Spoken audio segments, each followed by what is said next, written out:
The Emerald Web. There it goes again. Her cries echo through the deep and seem to be conducted through the rock on which I'm lying, into the very core of my body. So soothing, so mesmerizing. I could allow that sound to carry me off into unconsciousness so easily. It moves through me with the rhythm of the waves that ebb and flow against the rock. I could fall asleep so easily. No, I know better than that. She's not going to get me that easily. I've lasted too long to give up now. I've been on this rock for 5 days now. A rescue party is bound to come tomorrow. Tomorrow.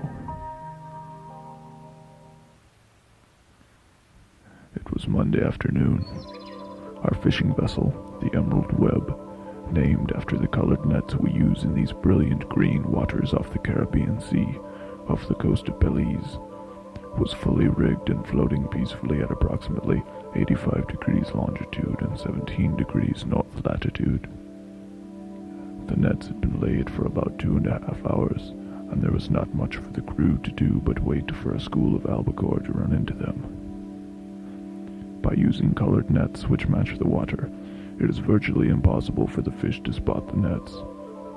It's an old idea, but one which is rarely used today, because most large commercial fishermen don't believe that net coloration makes any difference. But I know that it does. When I was learning the trade as first mate on the SS Highlander in the icy waters off the coast of Greenland, our daily catch using ordinary black nets was usually around 1 ton. The Highlander was a boat nearly twice the size of the Emerald Web. However, our daily catch usually weighs in around 1 3/4 tons. So don't tell me it doesn't make any difference. The water seemed unusually calm this afternoon. Routine inspections of the nets lacked the usual removal of an occasional stray nurse shark to prevent the frightening of albacore in another direction. Where were the albacore? In the last 2.5 hours of routine inspections, the only thing that turned up was one barracuda. One barracuda in all these waters. It didn't make any sense. We had fished these waters for years now, and there had never been any shortage of fish here before. The only explanation I could think of was that perhaps a whale or a school of whales were in the area. Often during certain aggressive periods of feeding, whales will frighten away all fish from an area. Strange though, if there were a school of whales feeding in the area, we certainly would have spotted them by this time. I called to Troy, our youngest hand, to climb above and have a look about. After ascending only halfway up the mast, the lad called out, "Whale ho!" pointing off the starboard bow. All 5 members of the crew, including myself, scrambled to have a look. Barely 50 yards away, a tremendous tail rose out of the water and returned with an incredible splash. "She looks like a panda, Captain," informed one Mr. Wright, my colleague of the past 7 seasons. A panda was what we called the killer whales, because it made them sound so much less fearsome to the newer hands. "That it does, Mr. Wright, that it does," I replied. As we stood and watched the enormous forms rolling and splashing about in the water, I soon realized what was happening. We were witnessing the mating of a male and a female killer whale. As far as we could see, these were the only 2 whales in the area, but the commotion they were setting up in the water made it difficult to be sure. "We'd better turn about, Mr. Wright. I don't want to be too close when those 2 notice our presence. They can become quite aggressive if disturbed during mating." "Aye, Captain." Mr. Wright proceeded to turn the boat around while the rest of the crew continued to watch the rare spectacle occurring in the water. However, within moments the 2 whales separated, and the male began to splash and swim in the frenzied manner that marked the end of the mating ritual. He broke off and swam in a huge arc which pointed directly towards us. As soon as the crewmen realized the whale's trajectory, The wonder and awe in their eyes turned to surprise and apprehension. Then it dawned on me. The nets. "Pull up the nets! Port side first! Let's go! Let's go!" Good God, that's all we'd need is a whale caught in our nets. Mr. Wright brought us about, and now port side was nearest to the whales. We had only 2 nets in the water, but they would have to come up one at a time, as it would take everyone to bring them up with any speed. "Let's go! Heave! Heave! Heave!" As the whale drew nearer, splashing and writhing in the water, it looked as if we'd never get to the second net in time. "Pull! That's it! We've nearly got it!" The first net was out of the water. We'd never get that second net out in time. "Come on! One more! Let's go! Let's go!" As we turned to scramble across the deck, the whale submerged and disappeared from sight. Only its wake on the surface of the sea indicated its direction was continuing towards us. There was no chance of getting the second net up in time. We could only hope that the whale would change its path enough to avoid the unseen net. As the first 2 crewmen reached the second net and achieved a firm grasp on it, an incredible force suddenly yanked downward on the net, catapulting the 2 men overboard and pulling the starboard side of the boat down in the water. Dear God, the whale was caught in the net.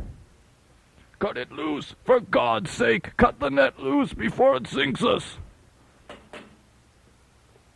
Mr. Wright pulled the large pocket knife he wore on his belt and began to hack one of the thick bindings which connected the net to its rigging.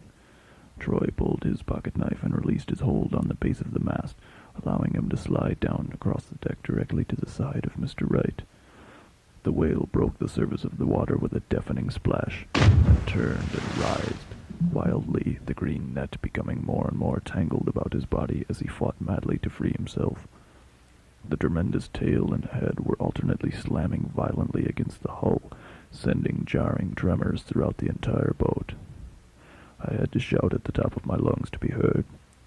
"Troy, get below and put on a life jacket! You hear me?" Yes, sir." As Mr. Wright and I continued to hack at the net's rigging with very little success, one of the whale's blows suddenly shattered a tremendous hole in the hull, sending the starboard half of the boat instantly underwater. Unexpectedly finding ourselves in the water, my only thought was to swim clear of the writhing whale and the sinking boat. However, Mr. Wright, not being a very good swimmer, instinctively grabbed for the net in his attempt to stay afloat. Within seconds he was tangled up in the gnarled webbing with the whale, his ear-splitting screams cutting through the air until the whale managed to twist about furiously, sending him under the water. I swam as long and hard as I could, as far away from the tragic calamity as I could get. A large, smooth rock jutting up from the water ahead of me called me to rest upon it. I pulled myself onto the slanted surface of the rock and collapsed, holding onto the top edge to keep from sliding back into the water. As I began to catch my breath, I looked over my shoulder to see the whale still struggling against the boat, and her emerald webs. Goddamn nets. The whale was moving much slower now, apparently exhausted. It took a day and a half for the whale to die. I watched it the whole time. There was nothing else to do, clinging to this rock for dear life. It sure didn't take long for the seagulls to appear out of nowhere and begin their scavenging. It was during that night that the eerie cries began. At first I was so disoriented from hunger and thirst that I didn't recognize what that sound was. Then I realized. Whale cries. The cries of the female. She was mourning the loss of her mate. Her cries filled me with the most incredible sadness I had ever felt, a paralyzing melancholy like I had never known. As the sun rose the next day, the body of the dead whale and the wreckage of the emerald web still floated in place, about 250 yards away from me, where it continues to float. It's been 5 days. I haven't eaten. I haven't slept. If I fall asleep, I'll lose my grip and slide into the water. I'm so exhausted.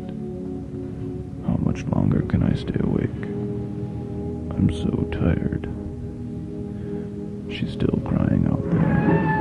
Her calls seem to come from everywhere. I can no longer locate their source.